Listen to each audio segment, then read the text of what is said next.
Okay guys, Arrow Shogun's back. So I'm going to talk about this argument regarding slavery and reparations. Now, this has been coming up a lot and I think it's getting tiresome. But before I even get into my commentary, I'm going to share with you some clips about this video with Larry Elder talking about the subject. Not going to show the whole thing, so what I'm going to do is I'm just going to show a few parts of it and I'm going to post the link in the description. Okay, so here we go. Who would have thought in the year 2019, just what, a few years after the departure of the first black president who got elected in 2008, re-elected in 2012 despite a tepid recovery and unpopular Obamacare, who would have thought we'd be having a serious discussion, at least on the left, of reparations? Well, the leftists and the Dindus are always looking for something new to complain about, hopefully with the end result resulting in free money. Who would have thought that? Are you kidding me? You've got to be kidding. Sir, I wish they were. We all know the left is a joke, but I seriously wish they were. Kidding.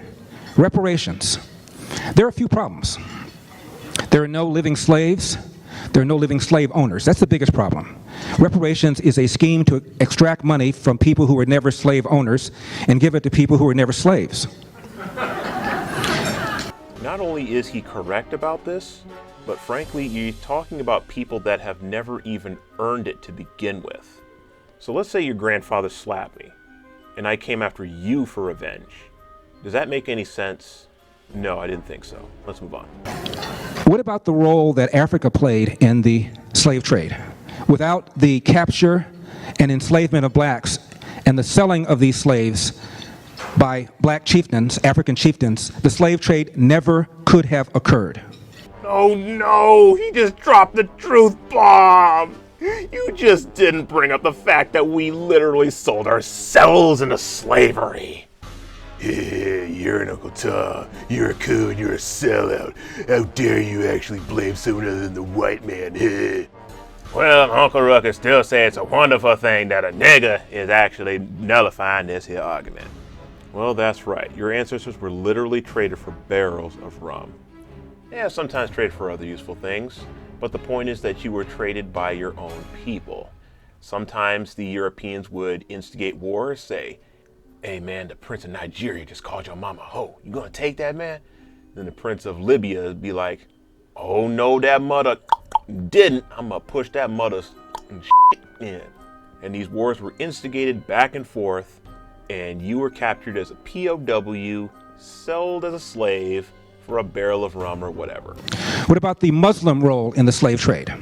The Muslim slave trade in Africa preceded the European slave trade by hundreds of years, continued well after, and more slaves were taken out of Africa by Arab slavers and transported to the Middle East and to South America and to the Caribbean than were slaves taken out of Africa and sent to North America by European slavers. But Larry, don't you know it's okay when Muslims do it? Because you know, Muslims, they're also an oppressed people. Not all Muslims are like that. And what you just said was so Islamophobic too, even though it was true, I know. But just don't tell the left, okay? They will lose their So how are you going to factor that in? 2 words, they won't. And of course, if you know anything at all about the history of slavery, slavery unfortunately has been all part of human history from the very beginning. Caucasians enslaved Caucasians, Africans enslaved Africans, Asians enslaved Asians, Native Americans enslaved Native Americans. We go on and on and on. But for the West's revulsion ultimately against slavery, we might still have it. So how do you factor that in? I repeat, they won't. And the reason why they won't is because they're doing what's going to get them the most victim points for their narrative. And when you have stupid people trying to profit off of victimhood, then it actually undermines and ruins it for the real victims. That's assuming there's any real victims to begin with. But let's get back to the original question here. Am I for or against reparations? Now, that's a fairly complex question that requires a fairly complex answer. So I'm going to start off by saying yes and no. And before you start calling me a Dindu or saying we was Kangs, no, just hear me out, okay? Because the reason I say yes and no is because there's 2 sides to the whole reparation thing that I see, at least. Both can be summed up in 2 words, then and now. So let's start off by focusing on now. Do I support reparations as of today? Absolutely not. And the reason behind this is very simple. But let's get into that by asking a few simple questions first, okay? Number one, who are the ones asking for reparations to begin with? Now let's think about this one because it's key, okay? It's mainly going to be those at the bottom, i.e. blacks around the poverty line, SJWs, poor single mothers, and so on. And the opposite side is politicians who are trying to get elected or re-elected. Remember Bernie Sanders? Yes, he's one of those people that are championing reparations. The left basically has a stranglehold on the black vote these days. So if you ask me, they are really the new slave masters. Number two, who are these reparations specifically for? Do you really believe the government can realistically afford to give a lump sum of money to every black person in the US? Even the ones who had no lineage to the slave days, like African immigrants and so on? But how about a more specific question? Who gets the majority of the quasi-equivalent of modern-day reparations, aka welfare? Yes, you guessed it, black women. And yes, I know that welfare isn't a form of true reparations, yes, I get it, but it's literally just being handed out left and right to black single mothers who are the sponges of the black community. I'm sorry, let me rephrase that a little bit. It's not so much black women, it's the single mothers of any race, of course. And number three, who are you going to get these reparations from?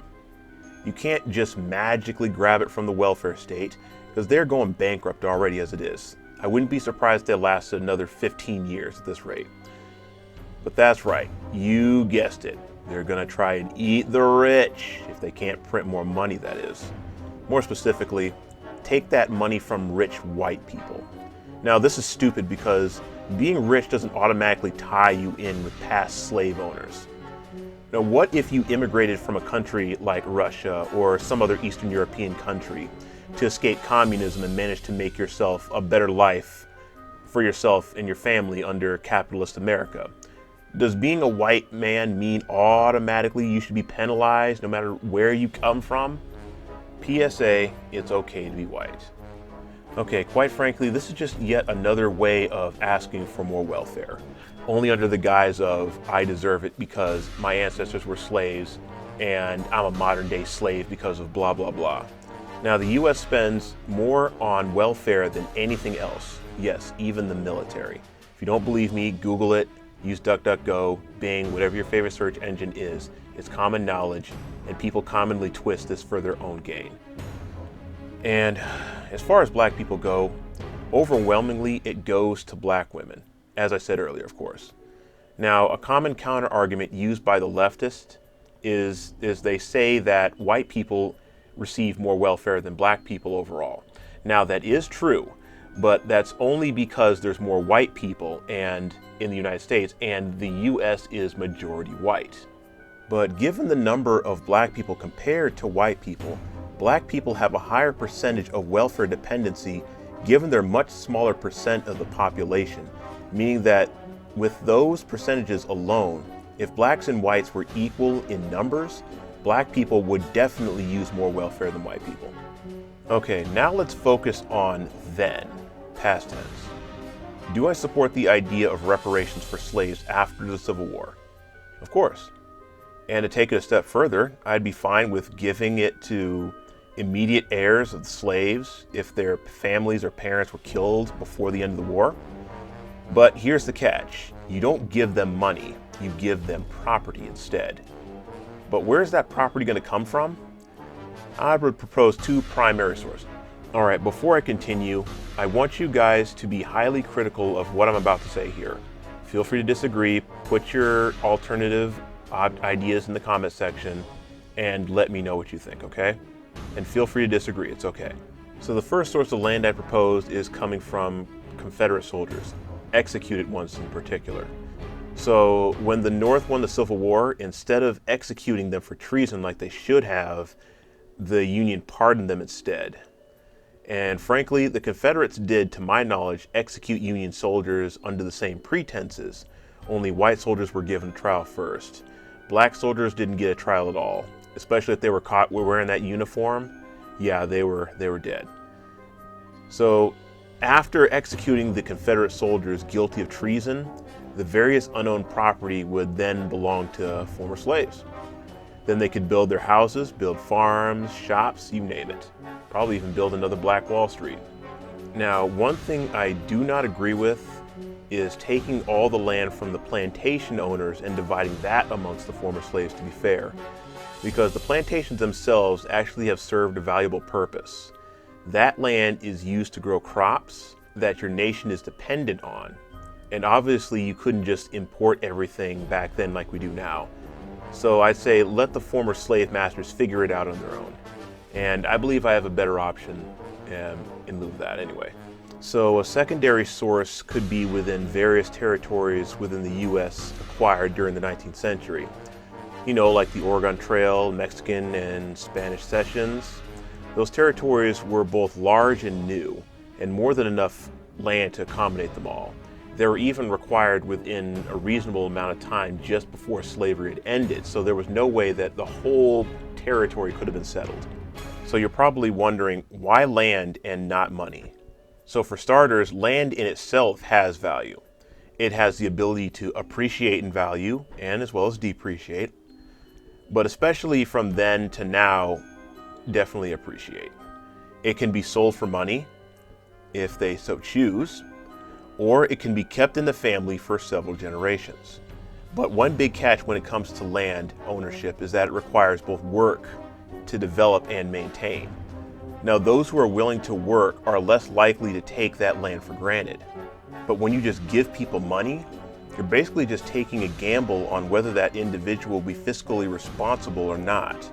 They could just use it to better themselves, which would be good, or they could just blow that money on booze and harlots, making their situation even worse once they run out of money. So if you don't understand the analogy of why I say don't give a random person a large lump sum of money, then consider this analogy. What is the difference between a multi-million-dollar CEO and someone who won the lottery? The difference is that the CEO is more likely to have actually worked for all of that money that he has earned. Now, if I recall correctly, I think only 20% of CEOs or rich people, I forgot exactly what it was, have actually inherited money, where the majority of them actually made that money for themselves. So they actually appreciate the money that they have gained, and they know how to invest, plan for the future, as well as maintain that money. Now, someone who has just won the lottery, on the other hand, is less likely to have those types of skills and is more likely to blow all of that money, find his or herself poor after wasting all that money on fancy cars, big houses, partying, you name it. Now, I believe that things like this were known since the biblical days, because there's a scripture that says if a man doesn't work, he doesn't eat.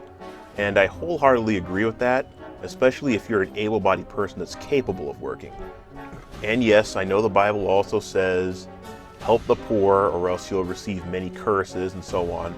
But it also says God helps those who help themselves. But you can interpret that however you wish. Long story short, you're given a greater incentive with land, and I'd rather take property over money. But let's circle back to the whole Black Wall Street thing for just a second here, okay? So just in case you don't know what that was, see, there was a time in the early 20th century where there was this huge black community known as Black Wall Street, where they were actually pretty successful. It wasn't a hellhole. It wasn't like Gary, Indiana or East St. Louis, Illinois. They had their own little economy going. They had their own oil, if I remember correctly, and they had their own big churches and everything. It was actually pretty nice if you see pictures of it. But what happened is the Klan saw it, they got jealous, and they were like, oh boy, we gotta start ourselves a race war. We can't have these niggas outdoing us. We gotta have the niggas right under our foot. Yeah, let's start a race war. Brr, brr, brr. So that was their green light to actually go in there, instigate a fight, and burn the whole thing down. So I had somebody in the Discord chat ask me, why is there no Black Wall Street now? Why haven't the black people actually turned a place like Gary, Indiana, or East St. Louis, or even Detroit into a Black Wall Street now that they're capable of doing so? Well, the answer to that is rather simple. It's because they've become too dependent on welfare. And let's be frank, a lot of people that are dependent on welfare, and of course, not all, they tend to be lazy. I know TFM says this a lot, but I'm from the state that he was actually talking about. Washington did an experiment and cut welfare, and 75% of those people, they got a job. The rest were people that were more likely to have actually needed it, given the benefit of the doubt at least. Because welfare dependency is basically death to your community, and those who vote for welfare are voting for their slow and inevitable death. And while we're at it, here's a couple of Caucasian examples, okay? So there's neighborhoods in Kentucky where the coal mining was a lucrative business, and it was one of the few things that people knew how to work out there. So after those coal mines started shutting down left and right, they started turning to welfare and selling drugs to make a living. Now those places are complete hellholes. And here's another. So are you familiar with the Chavs on Benefit Street? So the Chavs make up the majority of what we call Benefit Street in the UK. If you haven't seen that reality show, watch it. It's all about these people in the UK that are on welfare, and it's basically like a British black community, only they're not black, they're white. So I imagine it's among the most dodgy neighborhoods in all of the UK, minus the Muslim no-go zones, which are also welfare dependent, I might add. Okay, so one more example to show you how seriously important it is to do away with welfare dependence. Let's look at the Native Americans. So even though they have the reservations and the casinos due to all sorts of exemptions that those reservations have from the state laws and all that good stuff, notice how they are still not doing well. Once again, it's the welfare. And in some ways, they are doing worse than black people. So those casinos really aren't doing them any favors. They're not really doing them all that well. So you can have all the casinos and have all the money in the world, but when your community is just so dependent on welfare, it just doesn't mean anything. But before I forget, let me give you a more positive example. So my parents grew up dirt poor back in the 50s and the 60s. Now, I can't say that I was all that well off back in the 80s when I was a little kid, but they were never on welfare and never got government handouts if they could avoid it. They passed those values on to me when I was a kid, and I saw other parents giving their kids everything they wanted, and they became spoiled little brats as adults. Now, mine didn't, because not only did they want to avoid that, but they wanted to teach me the value of hard work, smart work, earning what you want, and not pissing it away your money. And in turn, when I found myself homeless, I never once found myself panhandling or asking for handouts. And frankly, I refused to get food stamps for the longest time. And when I did, it was humiliating. I hated walking around with that food stamp card buying groceries. It was the most embarrassing thing. I wanted to work. So do you see what I'm getting at here? Giving random people money is never a good idea. Giving people money that they did not work for only makes the situation worse. The Democrats know this, and they are keeping you poor while promising to be for the poor. And that is how they maintain their voter base. If you seriously cared about fixing the black community, you have to nix the welfare state and stop the spread of single motherhood. And without the welfare to fall back on, the single motherhood problem will be greatly reduced, and if not eliminated. And the women will have no choice but to have their children within wedlock if they want them to thrive, causing them to be dependent on men once again. And that means rebuilding the nuclear family.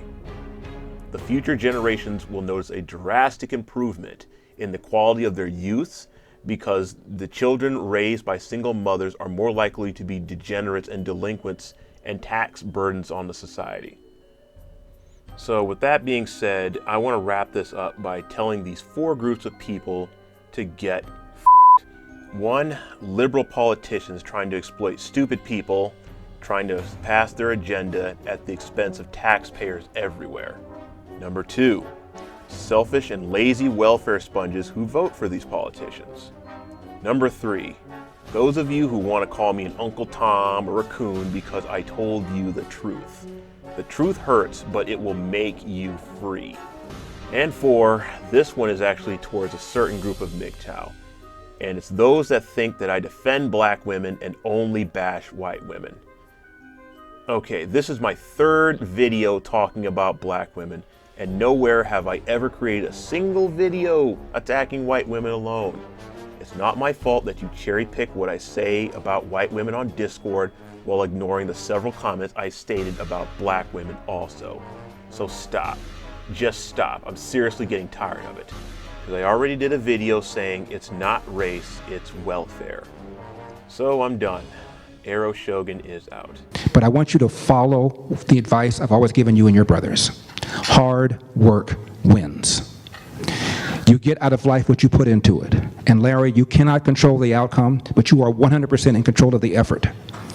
And before you complain about what somebody did to you or said to you, go to the nearest mirror, look at it and say, how could I have changed the outcome?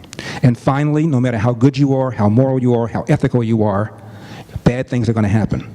How you respond to those bad things will tell your mother and me whether or not we raised a man. My father is not alive any longer. If he were here and he heard this movement for reparations, he would tear his hair out. The idea that somebody owes you something who did nothing to you would just be unfathomable to him.